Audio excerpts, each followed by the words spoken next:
It's amazing how 99.9% of the time we're always in our head. We're always thinking about ourselves. It's like we're consumed by the thought of the things we want, the things we plan on achieving, our desires, what the world is to us, like trying to make meaning out of everything. We're always constantly in our head, right? Always, throughout the day. And then we sleep and wake up the next day with almost the same thought. If you have a partner or if you have a lover, I think you think about yourselves individually more than you think about each other. I don't know if that is survival instinct or I don't even know what to call it. But it's like that's how we're just wired or programmed to live. So with that happening to us, we tend to fall into this idea that we are the main character. Like it's us versus the world. We're made to live in accordance, or we're made for a specific reason, like we're special or we're chosen or something. But it's understandable to think that way because everybody was born into this particular role where this point of view of the single camera view where you are the one seeing things from your own perspective and you never get even a second of another person's perspective. You will never live another person's life. You only have yours, and it's not even like you picked the role, it was just given to you. You just woke up and then there it was. There it was for you, right? So you have to play the protagonist in your own reality. So most people tend to fall into the idea that I am the main character. But everyone thinks that way. Everybody thinks they are the main character. Everybody believes they are the ones who are special, and they believe that their own story is different, as unique as it is. Everyone's story is different, but there's this, I don't know if it's egocentric, but there's this belief that yes, I am the one, like, you know. But the truth is, you're not, bro. You're just like everybody else. You're just like the hundreds of millions of everyone. Because as much as you want to think that you're the main character, in another person's reality, you're just background noise at best. At best. And to some people, you're just like, you're not as important as you think you are. Like I said, it's understandable to think that way because you are given a role you didn't pick, you just found yourself in it. And your experience from the past to the present to the future, it all created this story for you and only you alone. So it feels like you're living a story, an individual story that no one else is. And everyone you see is also living their own story, their own reality, right?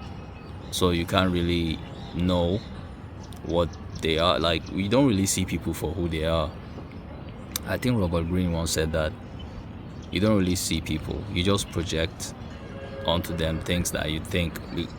You've never lived their life, right? So all you have to do is from the past, all the experiences you've had, you might try to make sense out of who they are, and you will never really know who they are. But that's the world we're living, and that's the truth of things. So having this idea that you're the main character, I think in psychology there's what is called the spotlight effect, where you feel like everyone is focused on you, everything is central towards you, you know. It's like the world is meant for you and you alone. But honestly, people have so much on their plate that if you knew how less they even think about you, I think you go out there and do what you want without really considering what other people think about you. So no, you're not the main character. In fact, in some people's lives, you are the villain. You are the villain, and in some people's lives you are the background noise, because everyone is living their own experience. But you could say that everyone is a main character in their own life though. So everybody is a main character of their own perspective, but not the main character of reality as a whole. There are things that have been set, emotions that we all can't change, things we can't control. We just experience them and live and move on with life. Like, that's how it's been, that's how it always be. But there are some people who you can say are the main characters, like people who are up there, right? Everyone knows them,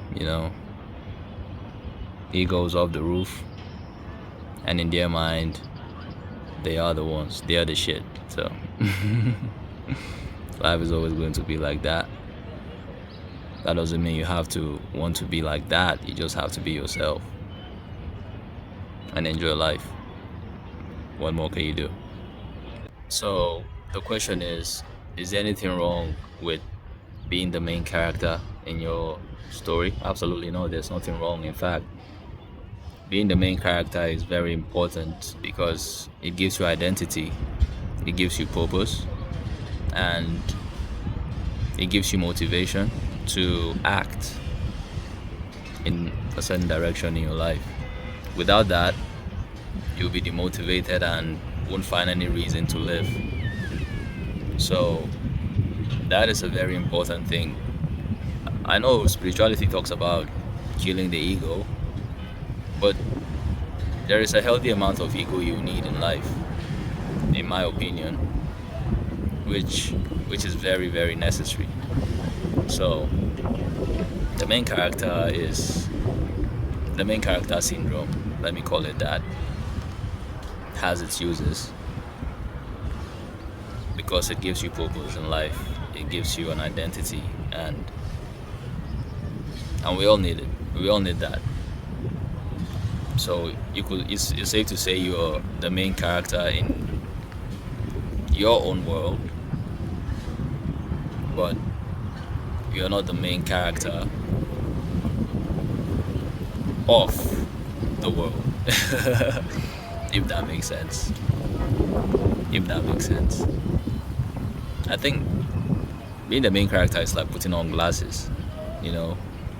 It gives you direction, right? If your vision is blurry, when you start taking the glasses for being reality, I think that is where things can go really bad really fast. So you just have to distinguish.